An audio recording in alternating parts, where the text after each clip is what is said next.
Welcome everybody to Door 19 Advice for You from Two Complete Strangers. I'm Jamal. I'm LaShondra. And we welcome you.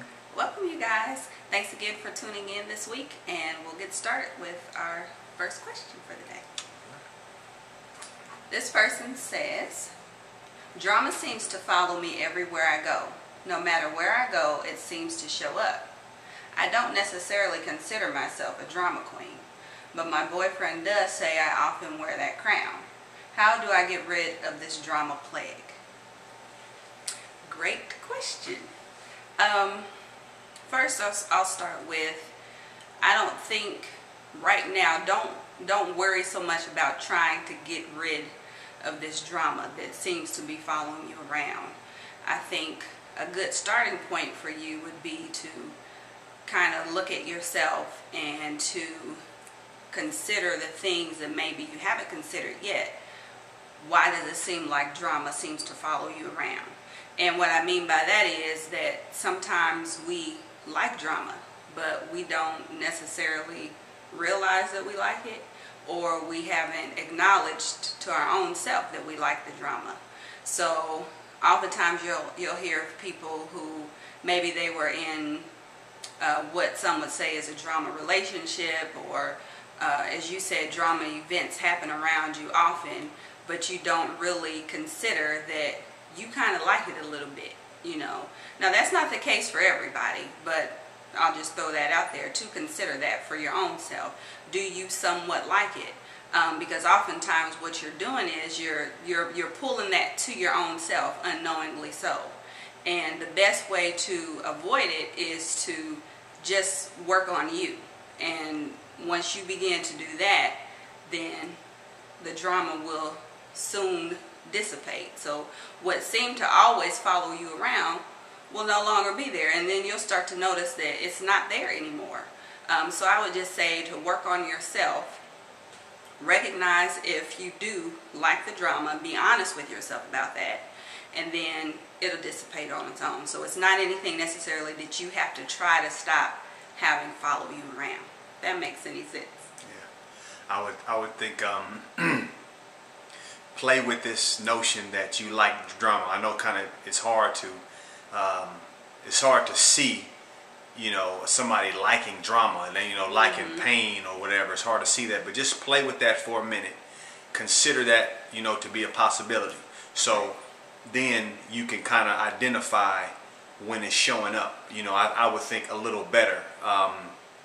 So you play with the notion that you like drama so you can identify it. So I think that'll help you to be able to start to work on yourself, because I know it'll be hard if you don't see it. So that kind of just helps you to get clear that you really are a drama attractant. You know what I'm saying?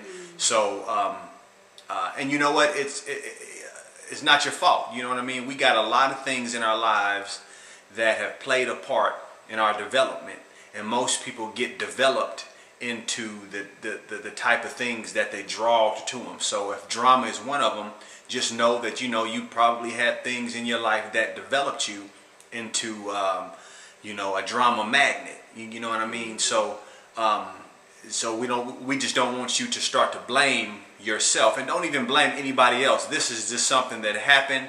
You notice that it's you know, coming your way. Now that you're noticing it, it's a good place to start to eliminate it. You know what I mean? And another way is, have you ever heard women say, or I'm just going to use women, I always attract these kind of guys, or when they find a good guy, quote unquote, they never keep them. And that's, you know, it's because they're not used to how this feels. So a good way to jump out of drama or to start to eliminate the drama is to get yourself in a situation that is very uncomfortable. Meaning not bad, of course, but if it's meeting a new friend that maybe irked you, you know what I mean? I don't like the way they eat, or whatever it is. Get yourself in a situation that is uncomfortable at first. It's uncomfortable because you're not used to it, and then that'll start the ball rolling in you kind of getting or eliminating your, you know, your drama frequency. You know what I mean? Yeah, I was gonna say the exact same thing about being uncomfortable. That sometimes once you're so used to something, once it's removed from you, then there's gonna be that level of uncomfortness that's going on. Sometimes that's when people sometimes even start to seek out the drama again, even unknowingly so, because they start to feel like everything's going too smoothly or too quietly.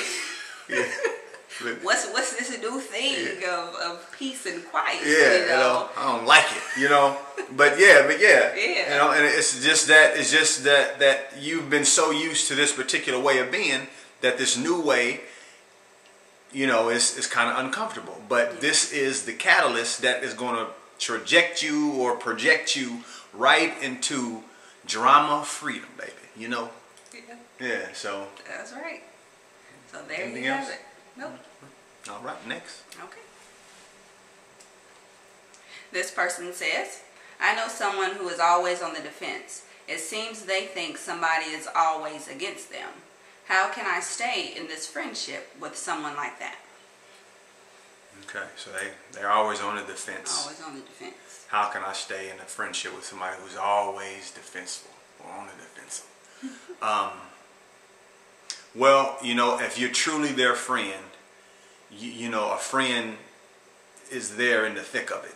You know what I mean? So understand first that they're always this way because of their perspective, or their perception is kind of tuned or dialed to this particular frequency. So know that any frequency can be changed, any dial can be turned. It's just who's going to stick around and who's going to help see them, to the light, so to speak. So just that's I would believe that's your responsibility as a friend, to just be the friend, and then and a friend sometimes tells the person some hard stuff. I said, man, you're really kind of negative, and I don't like it. It bothers me, you know what I mean? And maybe that'll help them to try to identify, what reasons or what's the reason or whatever that they gravitate toward being negative.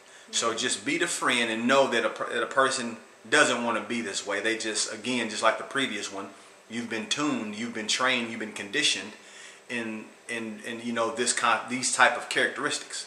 So just know that, and then go from there, to actually trying to guide them into some light, and the light being that you're really negative all the time. Because most of the time people, if they're in defense mode the majority of the time, they may not even recognize that they're in that place, that they're always being defensive.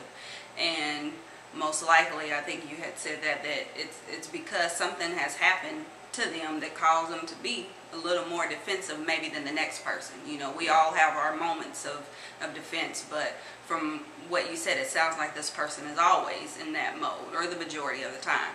So most likely something probably happened to where they feel that they have to always defend themselves, or they feel like the other part of the question was that they seem to feel that someone's always attacking them or against them or something like that.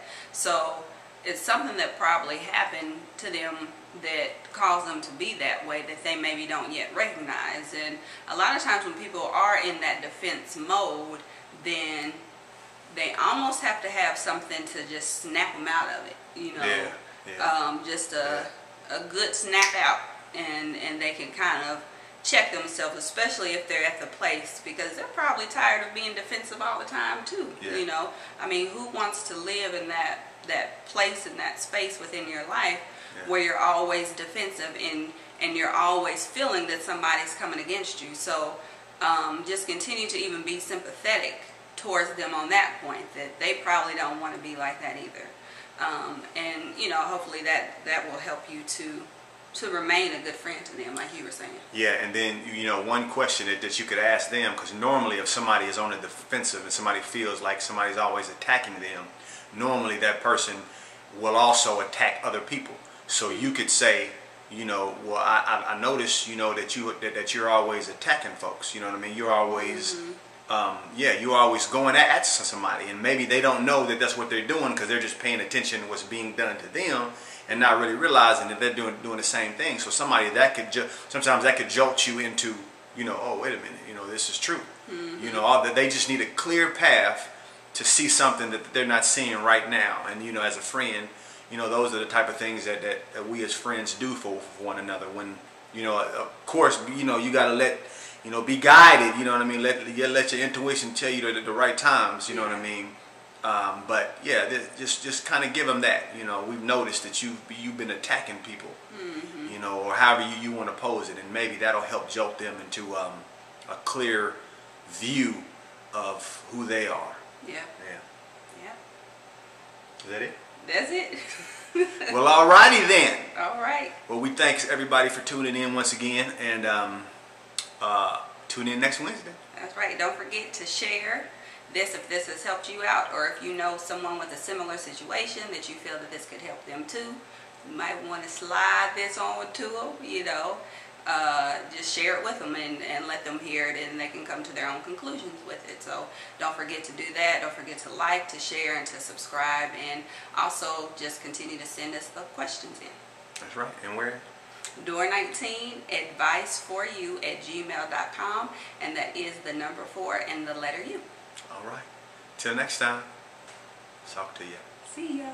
I said sock to you. Plop out. We don't edit nothing. Talk to you.